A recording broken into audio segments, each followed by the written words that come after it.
kọ́ọ̀sì kan tàbá àjọ ẹnjìníà kọ́ọ̀sì kan ọ̀rọ̀ tó ṣẹlẹ̀ nílẹ̀ Yorùbá gbogbo ọmọ Yorùbá ló kàn kì í sọ̀rọ̀ èmi nìkan tá bá sọ̀rọ̀ nípa pé ókè Aláàfin Àtọ̀ọ̀ni ni wọ́n ń jà wọ́n ń ṣe kinní kan kì í sọ̀rọ̀ Awíkonko kì í sọ̀rọ̀ Àkàndá Awíkonko ọ̀rọ̀ gbogbo ọmọ Yorùbá ni ọ̀rọ̀ tó kàn mí ni táwọn méjèèjì bá wà ní ìrẹ́pọ̀ ìdùnnú wa ni táwọn méjèèjì bá ń jà ẹ̀dùn ọkàn wa ni. Now ẹni ó bá wù ló lè parí ìjà pẹ̀lú anybody èmi ò bẹ́ nìkan kan jà ẹ mọ̀ pé wọ́n máa ń mọ̀pọ̀ lèmi kò sọ́rẹ́ kò sọ́ta kò sí ọ̀rẹ́ kò sí ọ̀tá òye tó yé mi ni wípé a máa ṣàlàyé nǹkan kan fún gbogbo ẹ̀yin èèyàn náà lórí ọ̀rọ̀ tí mo sọ lánàá because àwọn èèyàn kan bìlì pé mo kàn ń díjà alẹ́ ni lóòótọ́ èmi ni àbígbẹ̀yìn olódò èmi làbígbẹ̀yìn Odùduwà láàlú ògiri oko ṣùgbọ́n bí ọba nídìí obìnrin ò kì í jẹ́ kúmọ́lú like mo sọ̀rọ̀ kan lẹ́ẹ̀kan àbí lánàá nípa ìṣẹ̀lẹ̀ tó wáyé ní ìlú Ìbàdàn níbi tí Ọọ̀ni ti wọlé tálàfin wà lórí ìjókòó tálàfin ò lè dìde lórí ìjókòó bó bá ṣe wú kálukú ló lè ṣèmọ̀lẹ́ ẹ̀ gbogbo àwọn ọba tó kù wọ́n dìde láti kí Ọọ̀ni torí ìjókòó ńbẹ náà lálàfin àtò fi kí Ọọ̀ni kò sí nǹkan tó bá dé ńbẹ èèyàn lè ní ogbó orúnkún máa yọ yẹn lẹ́nu kó nira fún yàn láti dìde kò sí nǹkan tó bá dé nínú eléyìí hàn náà mo tún wá sọ̀rọ̀ nípa bàbá wa Ọ̀ràngún nípò tó ní discord pẹ̀lú Ọ̀ràngún àwọn èèyàn kan wá rí èmi gẹ́gẹ́ bí oníwàhálà oníjàngbọ̀n láìmọ̀ wípé mò ń jẹ́ kí wọ́n mọ nǹkan tí ń lọ kí wọ́n lè mọ ọ̀nà báwo ni wọ́n ṣe fẹ́ tètè tákù ẹ̀ because ejò tá à ń fi sórí òrùlé lọ́rọ̀ àwọn méjèèjì àwọn kan send message sí mi Awíkonko nǹkan tó ń ṣẹlẹ̀ nílẹ̀ Yorùbá ju ọ̀rọ̀ Ọọ̀ni àtàláàfin lọ àwọn Fúlàní ti fẹ́ gbalẹ̀ wa táwọn Fúlàní bá fẹ́ gbalẹ̀ yín kan gbalẹ̀ yín èyí ni kẹ́ fèsì àwọn Fúlàní tó bá fẹ́ gbalẹ̀ yín and again àwọn Fúlàní tẹ̀ ń pariwo Ọ̀yọ́ náà ni wọ́n gbà wọlé Ọ̀yọ́ náà ni wọ́n gbà wọlé Ọ̀yọ́ náà ló romance pẹ̀lú Fúlàní ló gbalẹ̀ bàbá wọn lọ́wọ́ wọn Fúlàní náà ni wọ́n tó romance yìí so ìlúkìlú tí Fúlàní bá kọlù kí wọ́n kọlù Fúlàní padà Àkàndá Awíkonko kọ́ ni ọba yín fèsì Fúlàní irrespective tó wù kí n sọ lórí social media kọ́ ló máa ṣètò ogun Fúlàní so ohun tí mo sọ fẹ́ nìyẹn náà ni wípé ọ̀rọ̀ ní àtàláàfin wọ́ gangan náà ni ogun kan tí ń àfẹ́ tìran Yorùbá ni tí ń àfẹ́ tìran ọmọ káàrọ̀ òjìire ni because ìgbà tẹ́lẹ̀ bá gbà bí bó la ṣe fẹ́ rìn lọ́nà kan Ọlọ́run ló ní ká má sọ pé àgbà Yorùbá nation gan bàbá gba Yorùbá nation Ọ̀yọ́ máa sọ pé nation tàwọn làwọn lágbà yẹn pé káwọn lọ béèrè nation tiwa o like I said inú ìṣẹ̀lẹ̀ tó ṣẹlẹ̀ lánàá ẹgbọ́n nǹkan tó jáde látàfin bàbá Ọ̀ràngún náà o kó tó di pé ẹ máa mú mi lọ́tà ẹ máa mú mi léèyàn burúkú kó tó di pé àwọn èèyàn kan mọ̀ sọ̀sọ̀ sí mi and let me tell you this the case of Aláàfin and Ọọ̀ni is a project is a course is a mission with vision and èmi Àkàndá Awíkonko mo fọwọ́ sọ̀yà pé tí n bá deliver gbogbo tí ń bẹ lọ́wọ́ mi ní stop gbogbo tí ń fàjà láàrin wọn so that kò ní jẹ́ ìjà onígẹ̀gẹ̀ àti àsùpá kí ni ìjà àsùpá àti onígẹ̀gẹ̀ ìjà àsùpá àti onígẹ̀gẹ̀ ni pé tọkọ-tìyàwó ni wọ́n dojúmọ́ ni wọ́n máa ń jà ṣùgbọ́n anybody tó bá lọ sáàrin wọn tó bá lóun fẹ́ bá wọn parí ìjà wọn kì í rí ìjà yẹn parí because onígẹ̀gẹ̀ sọ wípé àsùpá ló tọ̀hún àsùpá sọ pé onígẹ̀gẹ̀ ni ọkọ̀ọ̀kọ̀ tọ̀hún until tí bàbá àgbà kan tó ṣàkíyèsí ó lọ síbẹ̀ láti bá wọn parí ìjà ńjọ́ náà ńgbà tó débẹ̀ ó wá lo ẹ jẹ́ kí n fi àpẹẹrẹ pé ó lo ìgò dúdú débi pé èèyàn ò ní mọ ibi tí ń wò ó dẹjúlẹ̀ láàrin wọn àsọwọ́ làwọn méjèèjì fi ń ṣàpèjúwe tó ní gẹ̀gẹ̀ bá ti fẹ́ bú àsùpá yóò fọwọ́ gbá ojú ara bíi típa wà pé ìwọ àsùpá náà sì báyìí bí ó bá di àtẹ tó ti rí ó tó ti ń bú mi ó tó ti ń bú mi ó tó ti ń bú mi o bàbá yẹn ló wá ṣàkíyèsí pé n ti ń fàjà láàrin wọn lélẹ̀ ẹ pé kí ni bàbá àgbàlagbà yìí ṣe ó ní ọ̀rọ̀ yín méjèèjì ó yéra yín ó sì yé mi ṣùgbọ́n ta kókó ọ̀nà láti parí ìjà ni wípé n tí onípa bá ń ṣe sónígẹ̀gẹ̀ tí ń bínú kọ́mọ̀ ṣe mọ́ n tó nígẹ̀gẹ̀ bá ń ṣe sónípa tí ń bínú kọ́mọ̀ ṣe mọ́ bẹ́ẹ̀ méjèèjì ò bá ti ṣe mọ́ ìrẹ́pọ̀ àtìfẹ́ yọ wà láàrin yín ẹ máa gbé ní mẹ̀lọmẹ̀lọ méjèèjì rẹ̀ restrict ara wọn onípa ò fi gẹ̀gẹ̀ bó onígẹ̀gẹ̀ mọ́ onígẹ̀gẹ̀ ò fipá bú onípa mọ́ àwọn méjèèjì bẹ̀rẹ̀ ìgbésí ayé wọn gẹ́gẹ́ bẹ́ẹ̀ lọ̀rọ̀ Ọọ̀ni àtàláàfin anybody tó bá jáde sórí social media tó níjà ò sí láàrin wọn èmi ń sọ categorically pé ìjà wà láàrin wọn and when I said something is a cause something is a mission ó túmọ̀ sí pé mission tí mo ti bẹ̀rẹ̀ láti 2020 ni ọ̀pọ̀lọpọ̀ àwọn èèyàn ló ń béèrè pé kí n tún padà release part 1, 2, 3 Ọọ̀ni versus Aláàfin tí mo ṣe ní 2020 now ṣùgbọ́n tí mo stop láyé mẹ́ta yẹn torí mo nígbàgbọ́ wípé bóyá wọn ò lè papọ̀ bóyá wọn ò lè reunite bóyá àwọn èèyàn kan ò lè dá sí majority àwọn èèyàn tó yẹ kó dá sí ti kú wọ́n ti lọ ọ̀pọ̀lọpọ̀ àwọn èèyàn ti dá sí sẹ́yìn tí ò sì sóore mo ń padà bọ̀ lórí ẹ̀ àwọn tó ti gbìyànjú àti settle ẹ̀ ọ̀nà tán gbà láti gbìyànjú àti settle ẹ̀ débi pé bàbá wa Aláàfin lọ bá Ọọ̀nìrìṣà ọba Ògún Adésíjú Adé Now when we are talking about course and mission, ẹni tí ò bá ní àlá yẹn kò lè mọ nǹkan tá à ń sọ ń bẹ̀. And let me first tell you this, lóòótọ́ ńgbà tọ́rọ̀ ìbẹ̀rẹ̀ ọ̀pọ̀lọpọ̀ àwọn èèyàn ló sọ̀rọ̀ ń pa ẹ̀. That is social media for you. Tí tọ́pìkì kan bá jáde lórí social media, gbogbo bloggers anybody tó jẹ́ sọ̀rọ̀sọ̀rọ̀ wọ́n á sáré wá láti pick lára ẹ̀, láti wò ó, number one, láti hear opinion tiwọn náà kan sọ àti wọn kọ sí. Everything is not about money. It's láti gather followers tàbí subscribers, because majority wọn náà máa ní different opinion sí nǹkan tó ń ṣẹlẹ̀. Ẹlòmíì máa ní similar opinion tó jẹ́ pé ó ní nǹkan tó fẹ́ hàdí mọ́ ló mọ́ ọ̀pọ̀lọpọ̀ èèyàn jáde tí nǹkan bá ti jáde. Nígbà tí mo bẹ̀rẹ̀ mi ìbẹ̀rẹ̀ pẹ̀lú ìjà o, àkíyèsí lásán ni mo pe o. Wọn pọ́n nílé tó bó ṣe yẹ lóde, reality ni. And many people join me, òótọ́ ni àwọn náà ṣàkíyèsí ẹ̀ àkúdà ó bá yẹn lọ́kàn jẹ́, àwọn náà mọ̀ pé mo rí. That means I have a point. Aláàfin ò pé Ọọ̀ni rí. Ẹ tún béèrè lọ́wọ́ Aláàfin lẹ́yìn pé ṣó ti pé Ọọ̀ni lẹ́yìn ìgbà tán sì wúyè tán. Does that make any sense to you too? Mo wá síbi ìwúyè láti Ayé Ilé-Ifẹ̀ wá sọ́yọ́. Kò wá sí ẹ̀ lóò kábíyèsí ṣe dáadáa lé délé o, ẹ ṣé o, ẹ kú dìde o. Now like I said, tí gbogbo èèyàn bá wá jáde sórí social media fún kọ́ọ̀sì kan àbí fún tọ́pìkì kan àbí fún incident kan tàbí fún ìfẹ́ǹtì kan tàbí fún ìṣẹ̀lẹ̀ kan, tí wọ́n jáde tí gbogbo èèyàn wá gbé ẹni tí tó ń sùn ló ní àlá, ó máa padà back off ni, because kò rí kíní yẹn síwájú kọjá bí tí nǹkan tó gbọ́ yẹn àti nǹkan tó sọ yẹn.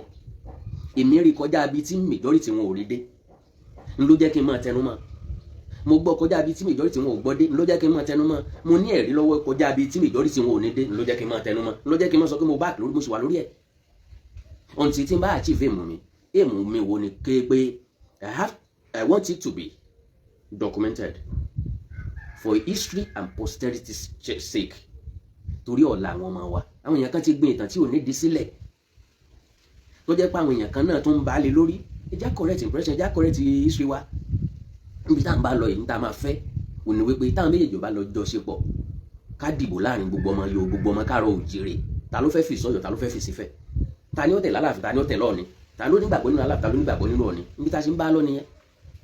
Mo gbọ́ bàbá wa Ifáyẹmí Ẹlẹ́bùúbọn tí táwọn náà sọ wípé àwọn náà ò nígbàgbọ́ nínú ìwé Reverend Samuel Johnson, pé kì í ṣe gbogbo ẹ̀ pátápátá o, but àwọn kankan pọ̀ ńbẹ̀ táwọn ò nígbàgbọ́ nínú ẹ̀. Bàbá jẹ́ kó yé wa wípé initial ìwé tí wọ́n kọ́kọ́ kọ tí wọ́n gbé lọ sílùú òyìnbó láti lọ tẹ̀ kó jóná. So àtàmà lélẹ̀ tí wọ́n join padà. So ó ṣeé ṣe kí àrọ́ǹdà wà ńbẹ̀ nígbà tí wọ́n kọ́. So àgbélẹ̀rọ oríṣiríṣi àwọn nǹkan tí ò bára mu ká já ìṣó yìí mọ́ra wọn ní tó fà nìyẹn. So now like I said, mo fi Ọlọ́run Elédùmarè búra mi ì báyàn jà. Èròǹgbà mi ni pé Ọọ̀ni àtàláàfin institution méjèèjì yẹn tí wọn bá lè pawọ́pọ̀ ṣe nǹkan papọ̀, kò yẹ ká jẹ́ orúkọ kan náà, kò yẹ ká sọ pé a wà lójú kan náà, because kò tí ì sífẹ̀ẹ́ nínú ilé wa ẹ la fẹ́ gba Yorùbá nation, kò tí ì sífẹ̀ẹ́ nínú ilé wa ẹ la fẹ́ bá Fúlàní jà. Bó lẹ fẹ́ bá Fúlàní jà jàre? Nígbà tó bá kan bá welcome Sharia tí wọ́n rí ọba kan gẹ́gẹ́ bí abọ̀rìṣà pé wọ́n lè bá ṣe, táwọn kan sọ wípé àwọn ò lè gbàṣẹ lẹ́nu ọba tó jábọ̀rìṣà tí ì ṣe mùsùlùmí. What are you talking about? Are you still thinking that we are united? Lọ́kàn yẹn sì nígbàgbọ́ wípé a sì jọ ń ṣe papọ̀, ọmọ ìyá kan náà jọ ni wá ń sọ ọmọ ìyá kan náà, forget it. Mo gbá research nípa Ọ̀yọ́ tá à ń pè lọ́yọ̀ Aláàfin lónìí, òjò pàṣẹ kẹrẹmọdé ọmọ Àtìbà. Mo wá ṣèwádìí mi pé kí nìdí tí àwọn Ọ̀yọ́ fi kórìíra Ifẹ̀ tí wọn ò fi gbà tọ̀ ni. Mo rí wípé àwọn Ọ̀yọ́ tó kù lọ́yọ́ nìsín lájà percentage wọn ò relate mọ́fẹ̀ mọ́. Ìwọ náà lọ ṣèwádìí ẹ̀, lájà percentage ẹni tí ń pèrè lọ́mọ Ọ̀yọ́ lónìí wọn ò relate mọ́fẹ̀ mọ́ o.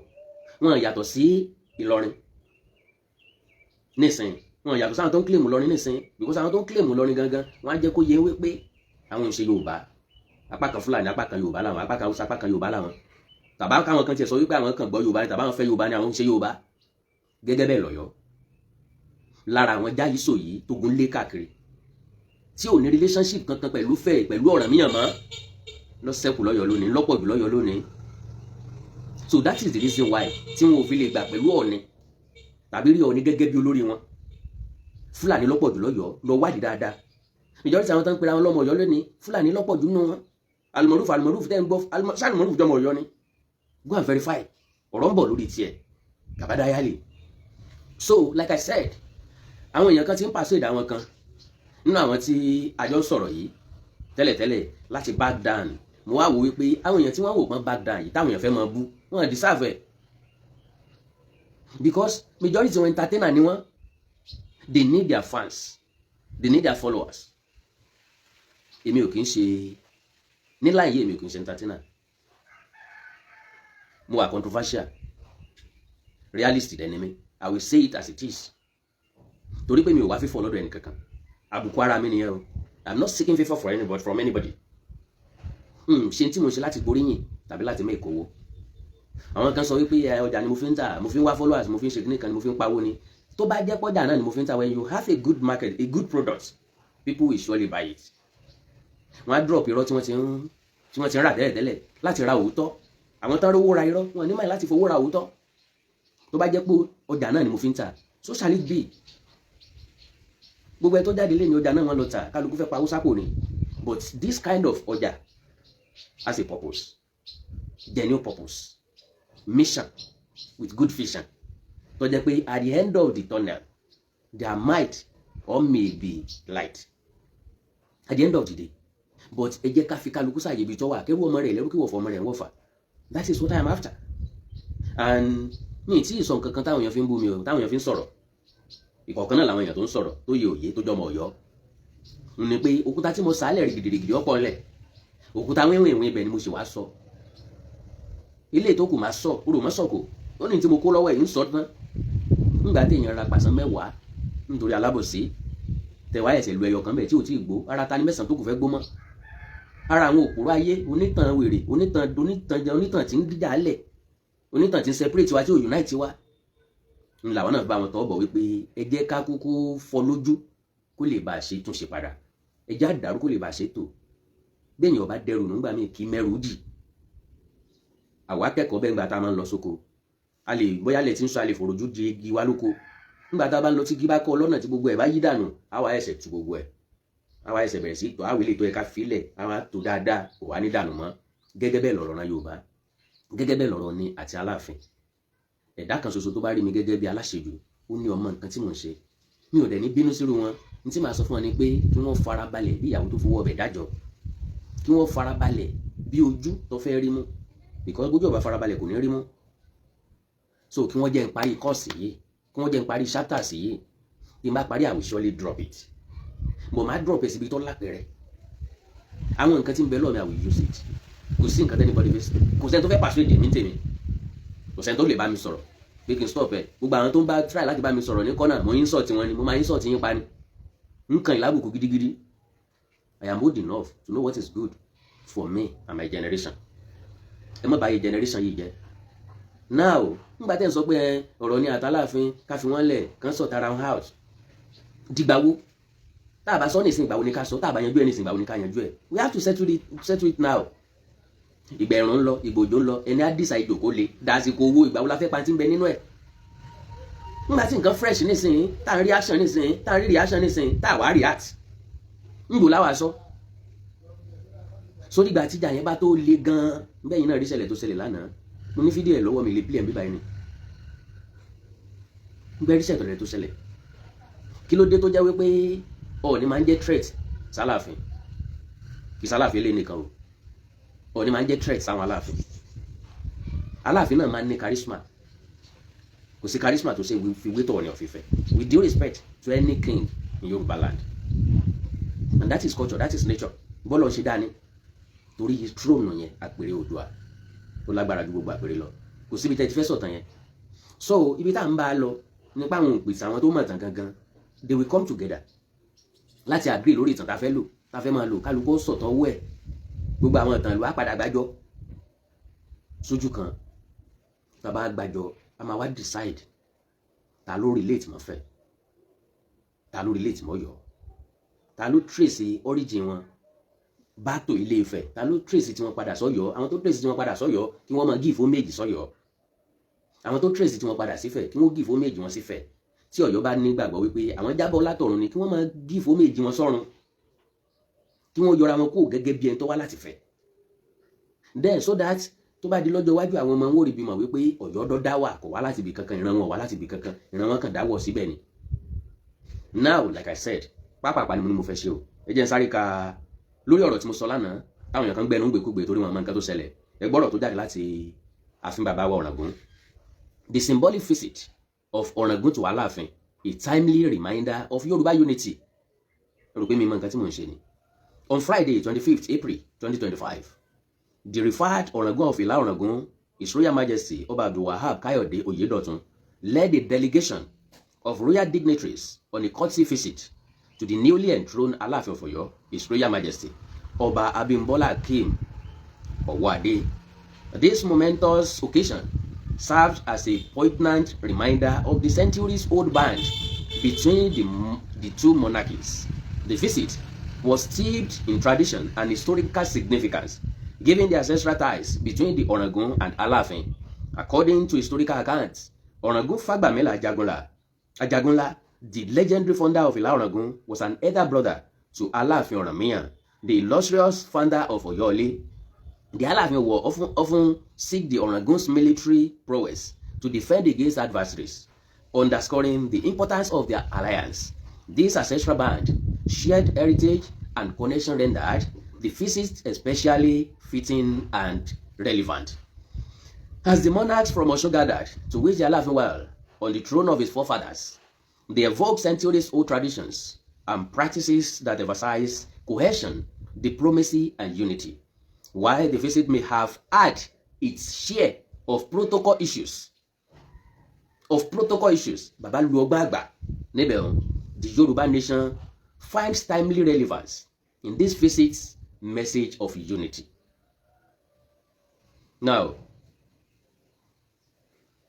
okay, ẹ jẹ́ n bẹ̀rẹ̀ láti bí gbàrà. While the visit may have had its share of protocol issues, its symbolic significance cannot be overstated in navigating modern challenges. While honoring tradition, the Yoruba nation finds timely relevance in this visit's message of unity. Amidst complexities, the visit underscores the enduring importance of cohesion among Yoruba monarchs. Ẹ̀yin ọ̀jọ̀gbọ́n tí ń bá mi pìkẹ́ náà o, èmi ò gbọ́n dé tẹ̀yìn, èmi ò ní làákàyè tẹ̀yìn, mi ì lóye tẹ̀yìn, bọ̀ mo mọ̀ pé tí ń bá mi pìkẹ́. Amidst complexities, the visit underscores the enduring importance of cohesion among Yoruba monarchs. The management of OIFM prays that wisdom, guidance, and divine favor accompany the Aláàfin in his new role and responsibilities. The historic bond between Ìlá Ọ̀ràngún and Ọ̀yọ́ will forever remain a cornerstone of Yoruba unity, and we have no doubt that their harmonious and cordial relationship will continue to flourish. The historic bond between Ìlá Ọ̀ràngún and Ọ̀yọ́ will forever remain a cornerstone of Yoruba unity, and we have no doubt that their harmonious and cordial relationship will continue to flourish. Long live the Ọ̀ràngún of Ìlá, long live the Aláàfin Ọ̀yọ́. May Yoruba land remain a bastion of strength, unity, and progress. I rest my case, so I have no more to say this morning than wípé ogun kan ní ọ̀rọ̀ Aláàfin àtọ̀ni, ọ̀rọ̀ Aláàfin pẹ̀lú àwọn ọba tó kù, ọ̀rọ̀ Aláàfin pẹ̀lú àwọn Ọ̀yọ́mèsì, ọ̀rọ̀ Aláàfin pẹ̀lú ilé Ọ̀yọ́, ọ̀rọ̀ Aláàfin pẹ̀lú gbogbo ọmọ Káàárọ̀ Oòjíire. To the best of my understanding, and the reason why tó fi dàbí ẹni pé Ifẹ̀ ni mo fi sí, ó ní pé mo ti rí akitiyan Ọọ̀ni tilé Ifẹ̀ láti nawọ́ ìfẹ́ sí ẹni ọba ilẹ̀ Yorùbá, láti nawọ́ ìrẹ́pọ̀ sí gbogbo ọba pẹ̀lú ìwà ọmọlúàbí wọn, sùúrù wọn, ìpamọ́ra wọn, ìkónimọ́ra wọn, ìnífẹ̀ẹ́ àlàáfíà. Má wo ohun táwọn èèyàn ń sọ, ìfẹ́ láti mú ìṣọ̀kan bá gbogbo ilẹ̀ Yorùbá tí Ọọ̀ni ti nawọ́ ẹ̀ sí Aláàfin àná àti sí Aláàfin eléyìí, because on a normal ground ọ̀nà tí wọ́n gbà invite bàbá wa Ọọ̀ni sí coronation Aláàfin Ọ̀yọ́ kò yẹ kí wọ́n lọ rárá. Ẹgbọ́n gbà tí Ramsat àbúrò Ààrẹ Almaroof tó lóun wà nínú àwọn tó tẹ̀lé wọn mú lẹ́tà lọ sáàfin Ọọ̀ni, sóun ló yẹ kó mú lẹ́tà lọ sáàfin Ọọ̀ni, ṣé irú wọn ló yẹ kó mú lẹ́tà lọ sáàfin Ọọ̀ni? Gbà tí mo sọ ń gbà yẹn báwọn tó mú lẹ́tà lọ sáàfin Ọọ̀ni ò yàtọ̀ sí riffraff mú lẹ́tà lọ sọ́dọ̀ olórí aládé. Ó yẹ kí ìgbìmọ̀ ó dìde lọ́yọ̀ọ́ kí wọ́n mú lẹ́tà wá sílé Ifẹ̀ ni, kì í ṣe láti kàn fi rẹ́ nìkan pé ẹ̀ka lọ bá drop ẹ̀ síbẹ̀. Erin kọjá gbígbé àjànàkú kọjá rírò, Ọọ̀ni kọjá ẹni tí èèyàn rí fín. Àkàndá Ọ̀rọ̀ Awíkonko ló kọ mi, Àjàó Ọ̀rọ̀ Awíkonko aṣọ olùjọ ọlọ́rọ̀. Bẹ́ẹ̀ bá pè mí lóní jàngbọ̀n, I don't mind. Bẹ́ẹ̀ gbọ́n tí mo sọ ni, èmi làbí gbẹ̀yìn Odùduwà, èṣù láàlú ògbélé oko, ẹ̀bọ̀ra ti jẹ́ látọ̀ ọ̀pá. ẹ like follow page mi lórí Facebook, ẹ subscribe sí YouTube channel mi Awikonko TV, Awikonko TV. Bẹ́ẹ̀ bá ní nǹkan pàtàkì tẹ́ fẹ́ ká jọ ṣe já sọ lórí WhatsApp +234 904 851 9362 +234 904 851 9362. Èdè àti àṣà Yorùbá ò ní wọ mi, èdè àti àṣà káàárọ̀ oòjíire ò ní wọ mi, orílẹ̀-èdè káàárọ̀ oòjíire ò ní dàrú, ìlú ẹnìkọ̀ọ̀kan wa yóò tòrò mẹ́nìmẹ́nì.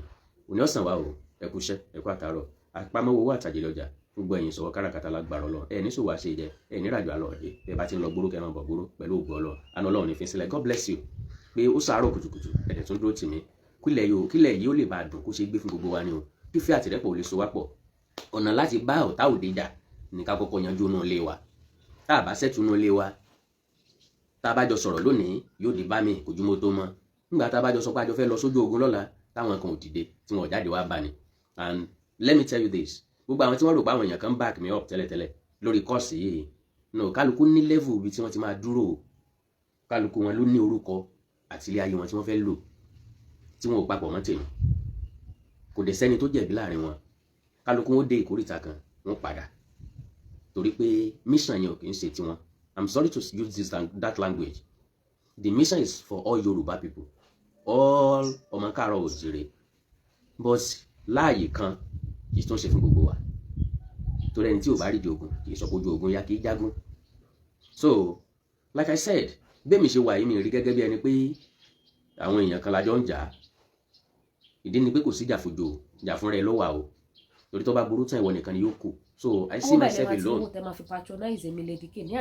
Yẹn ni ò jẹ́ kí n ní lọ́kàn wípé bóyá ẹnìkan drop ẹnìkan drop ẹ̀ wọ́n pàṣẹ ẹnìkan wọ́n bẹ nìkan ẹ wá bá mi rajà, ó jẹ́ kẹlà fún yàn. Mo rá àwọn tó ti rajà lọ́run tó fi ṣe gift fún yàn dáadáa, ẹ̀yin náà ẹ fi ṣe gift fún yàn, ojú òní tí ẹni tó bá fẹ́ ṣe birthday ẹ ra, bàbá yín pack ẹ dáadáa.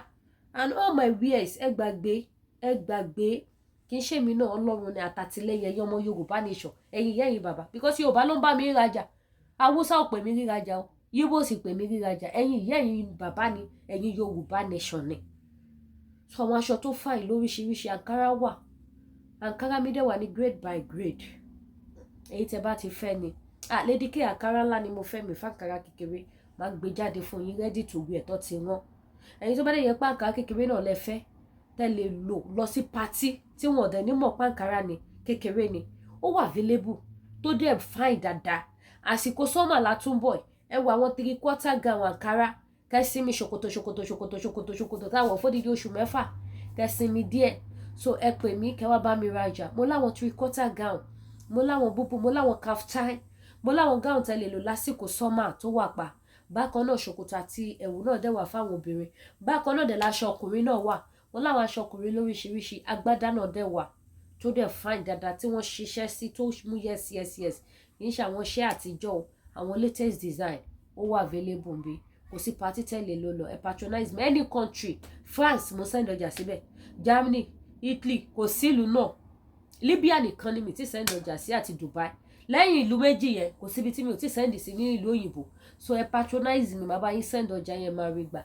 Bákan náà tún wà ní gbogbo ẹni tẹ́ bá fẹ́ ra jewelries wà, mo láwọn set jewelries consume ó wà available. Ẹ̀yin tẹ́ bá dẹ̀ tún wá fẹ́ ra spiritual items wà,